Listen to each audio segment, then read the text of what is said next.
اعوذ باللہ من الشیطان الرجیم، بسم اللہ الرحمن الرحیم۔ ہم اپنے تمام ناظرین کو خوش آمدید کہتے ہیں اپنے یوٹیوب چینل وظائف اور اسلام پہ۔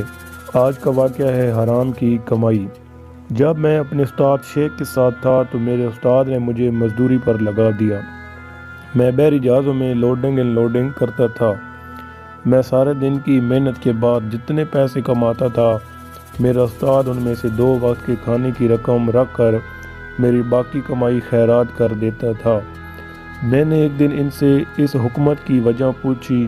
وہ مسکرا کر بولے، تم 11 مہینے یہ کام کرو، میں تمہیں اس کے بعد اس کا جواب دوں گا۔ میں 11 ماہ لوڈنگ اینڈ لوڈنگ کرتا رہا۔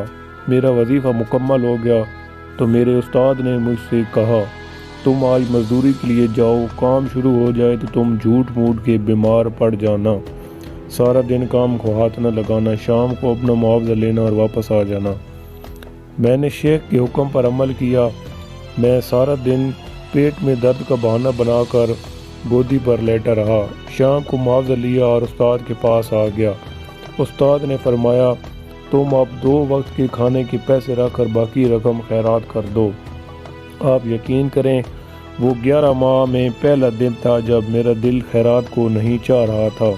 میں نے اس دن خوب سیر ہو کر کھانا کھایا، لیکن میری بھوک ختم نہیں ہوئی۔ میں نے اس رات پہلی بار اپنے کمرے کی کنڈی لگائی۔ میں گھوڑے بیچ کر سویا، لیکن میری نیند مکمل نہیں ہوئی۔ مجھے اگلے دن اپنے جسم سے بو آئی اور مجھے پہلی مرتبہ اپنے کپڑوں پر پرفیوم لگانا پڑا، اور مجھے پہلی مرتبہ نماز میں لذت محسوس نہیں ہوئی۔ میں نے شیخ کو اپنی ساری کیفیت بتائی۔ وہ ہنس کر بولے، بیٹا یہ حرام کا کمال ہے۔ حرام آپ کی زندگی کی تمام نعمتوں کو جوہر اڑا دیتا ہے، آپ انسان سے جانور بن جاتے ہیں۔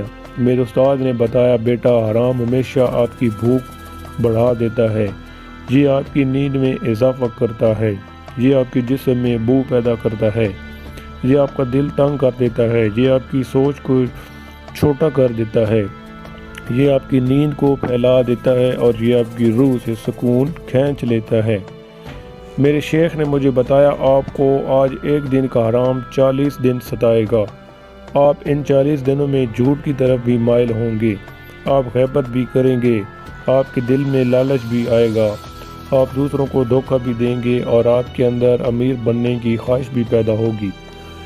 میں ڈر گیا اور میں نے استاد سے پوچھا، میں اگر حرام کے ان برے اثرات سے بچنا چاہوں تو مجھے کیا کرنا پڑے گا؟ وہ بولے،